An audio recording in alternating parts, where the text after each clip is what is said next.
It was her first time taking a rideshare and she froze. The woman was horrified by what she saw. Her best friend had just been knocked out by a strange man. Pure terror washed over her. She didn't dare make a single sound. But the bald man just sat there. No next move. So she made a desperate gamble, slowly gripping the door handle, ready to jump out. The moment she budged it, everything went wrong. The bald man turned and locked his cold eyes on Cassie. Then, in one swift motion, he pulled on a mask and before Cassie could react, he lunged. When they came to, they were locked inside a small room. The man who'd taken them, their deranged driver, walked in carrying a chair. He was dressed head to toe in black, complete with thick-rimmed glasses, and he was clearly a germaphobe. He wiped the chair down with a handkerchief before sitting. Something about him felt deeply, unsettlingly off. The three girls watched him, tense. He studied them back. Fifi had full thighs and was wearing black stockings. Worried she was showing too much and giving him ideas, she quietly tugged her skirt down. It backfired.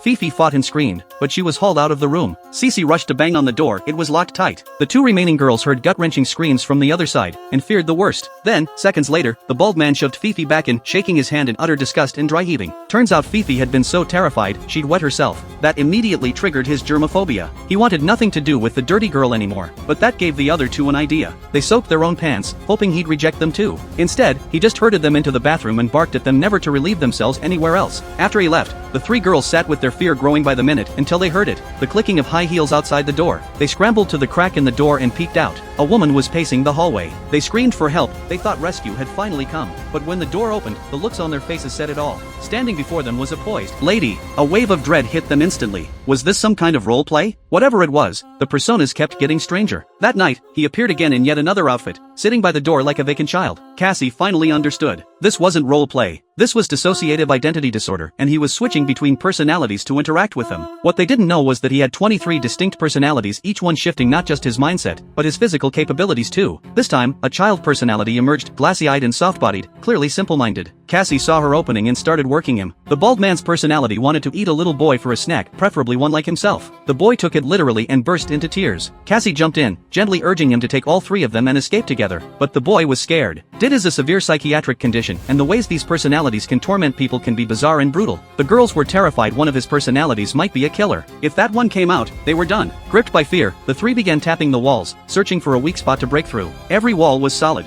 Then Cece had a wild idea. She knocked on the ceiling. A hollow sound echoed back. She grabbed her heeled shoe and swung. It broke open, but a metal grate was bolted above it. She'd need a bigger hole to see the full picture. Just then, the boy came back. He heard the banging and pushed against the door. The other two braced against it while Cece hammered faster, finally breaking through to reveal a ventilation shaft. She yanked off the grate and pulled herself up with everything she had. Outside, it suddenly went quiet. The two girls thought the boy had gone. Then the door exploded open with tremendous force. The boy had switched. The germophobic captor was back, but Cece was already gone, crawling fast through the duct. At the end of the shaft, a row of lockers. She could hear him closing in. She dove inside one. He ran past, shouting. Cece exhaled for the first time in what felt like forever. Then, in the next second,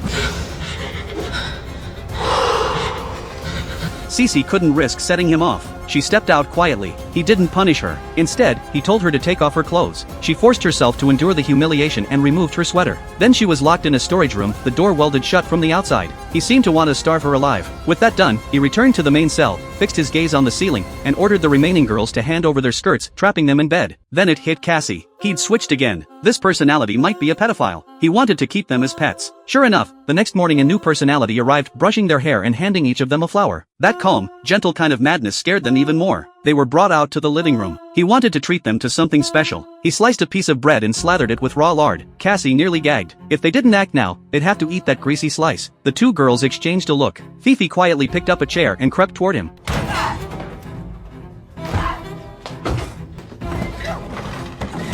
He ordered Cassie to close the door. She had no choice but to comply. Fifi didn't make it far, a locked door stopped her cold, and the deranged man was already right behind her. Just like that, Fifi was locked away on her own. Down in the basement, Cassie was alone. She understood now, brute force against raw power was a death sentence. If she couldn't overpower him, she had to outsmart him. So she waited for that 9-year-old boy to come back. But the boy had mischief in mind. He immediately tried to kiss her. After getting what he wanted, the boy was elated. He started bragging about his stuff. He had a room, he said, a CD player, music, and most importantly, a window. The word window lit something up behind Cassie's eyes. She played along, asking him to take her to hear hear some music. But the moment she made her request, his expression turned cold and disgusted. The bald man was back. Just when Cassie thought it was over, the door opened again, the boy had snuck back. That kiss had done the trick. He decided to give her a secret tour of his room. The moment they stepped inside, he launched into a breakdancing routine. Cassie watched with every hair on end. She asked about the window. He pointed to a painting on the wall. Staring at this broken soul, Cassie felt all hope drain away. She begged him to let her go. He was too afraid of the bald man to do it, but under the weight of her repeated pleas, he finally wavered.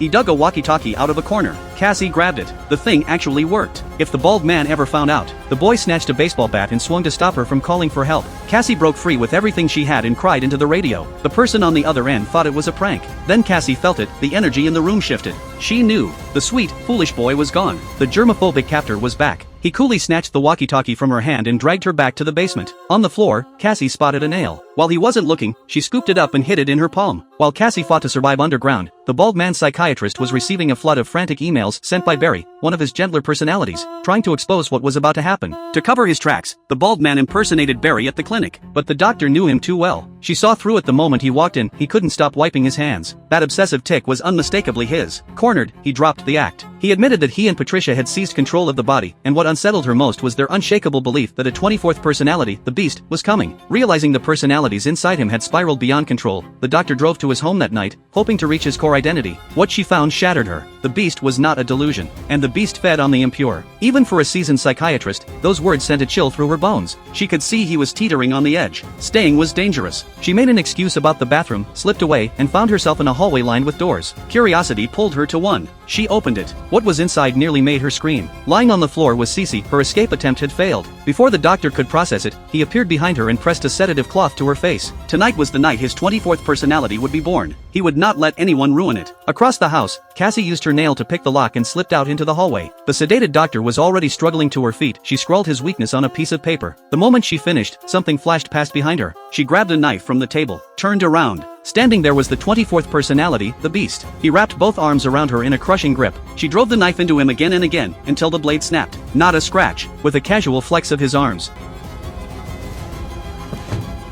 At the same moment, Cassie finally found Fifi, but her abdomen had been torn open. Cassie had no time to grieve. She had to find Cece. She pushed open a door and saw Cece being dragged into a dark corner. She ran toward her and found the bald man, feeding. Cassie ran as fast as she ever had. She found the note the doctor had left behind. Call out his full name, and at that very moment, he was right behind her.